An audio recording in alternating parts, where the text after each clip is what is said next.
But let me throw another one at you because this is a coach who interested me in terms of where he landed because the recruiting to Notre Dame is a very unique challenge. It is an opportunity because you're able to sell Notre Dame, but you've also got some academic side, some university obstacles to overcome that you don't at other bigger public schools, especially down in the Southeast. So Brian Kelly's recruiting profile to me was incomplete. I know that LSU is a program that, basically can recruit itself. Urban Meyer said on the All Things Covered podcast earlier this week that he didn't even want to go into the state of Louisiana because he knew LSU was going to have a leg up. So what have you seen from Brian Kelly in this class, which, by the way, the Tigers are also in the top 10? What have you seen from him in this class that gives you confidence that these results are going to be able to be sustained, and this isn't just built-in advantages of being LSU in the modern recruiting environment?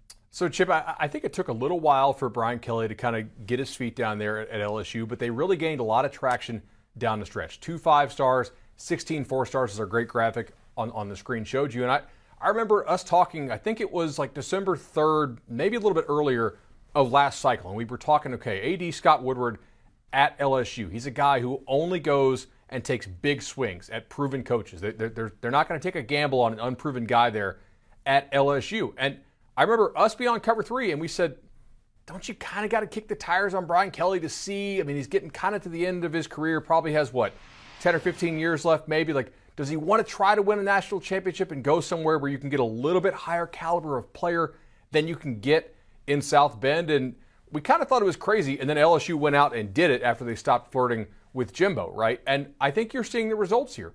Notre Dame does not have quite as good of a class as LSU does. You are able to get a little bit higher caliber of player at LSU and cast a wider net in terms of the academic profile that you can actually get admitted into the school. It should also be noted here, LSU has the #1 transfer rated class as well. So they took a boatload of high school kids and then just overloaded the boat with transfers, right? So they've done a nice job.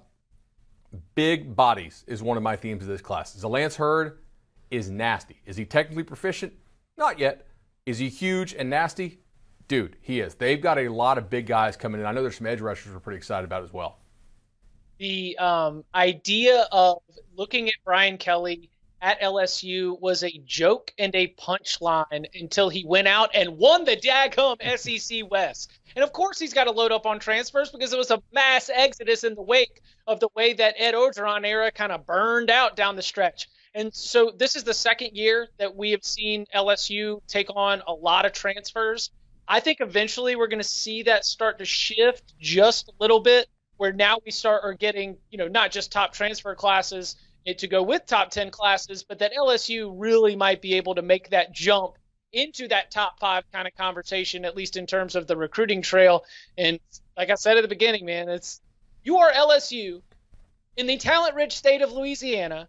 Our friend Barton Simmons, he's a huge fan of the show, general manager of Vanderbilt football. He described the Louisiana State Championships at the Superdome, and he said, you've got a whole day of games. You know what there's a lot of? Tigers. There's a lot of high school mascots of Tigers, and there's a lot of high schools with purple and gold. They make it really, really easy to funnel you where you need to belong, and that's in Baton Rouge. So I'm encouraged by this group that Brian Kelly's got and the success that he's had so far.